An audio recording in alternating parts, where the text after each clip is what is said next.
بسم الله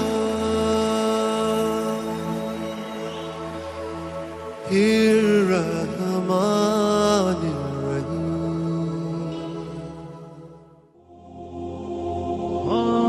السلام علیکم میرے محترم عزیز دوستو، پرانے زمانے کی بات ہے کہ ایک آدمی نے دوسرے آدمی سے کہا کہ میرے بھائی آپ کے پاس شہد ہے، مجھے شہد کی سخت ضرورت ہے کیونکہ مجھے ایک بیماری ہے اور وہ شہد سے ہی اچھی ہو سکتی ہے۔ آپ کی بڑی مہربانی ہوگی، اگر آپ کے پاس شہد ہو تو آپ مجھے دے دے۔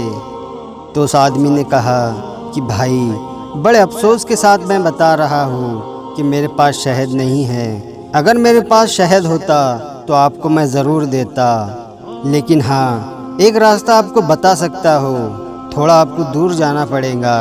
ملک شام سے ایک بہت بڑا تجارتی قافلہ آ رہا ہے۔ پہلے قافلے آتے تھے تجارت کے لیے، یعنی سامان وغیرہ بیچنے کے لیے، ایک ملک سے دوسرے ملک کی طرف جاتے تھے۔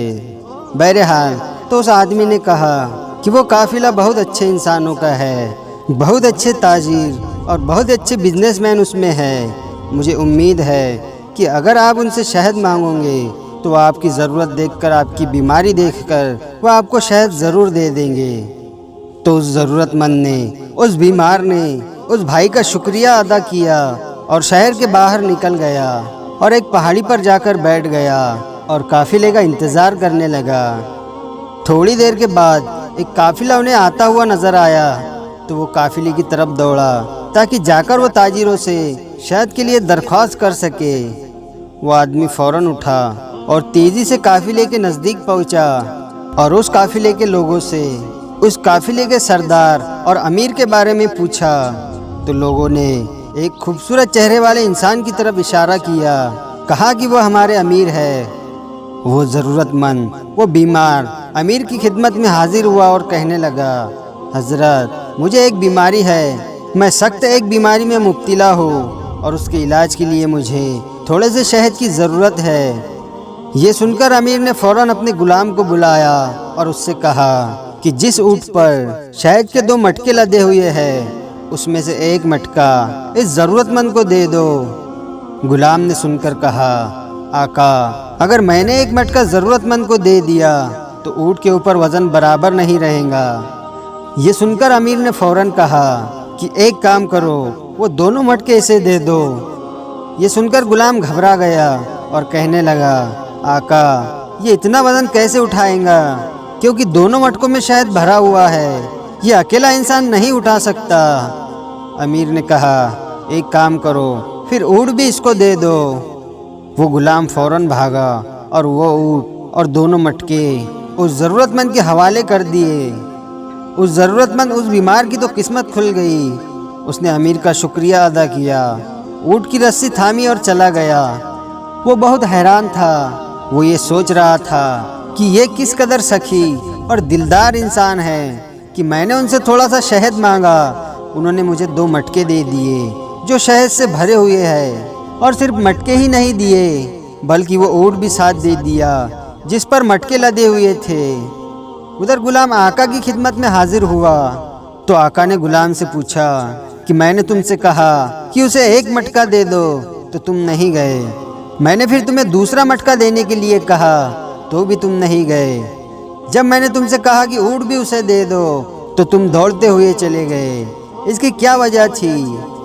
غلام نے جواب دیا، میرے آقا جب میں نے آپ سے کہا کہ ایک مٹکا دینے سے وزن برابر نہیں رہے گا تو آپ نے دوسرا مٹکا دینے کا بھی حکم دے دیا، جب میں نے آپ سے کہا کہ یہ دونوں مٹکے کیسے اٹھائیں گا، وزن بہت ہے، تو آپ نے اونٹ دینے کا بھی حکم دے دیا۔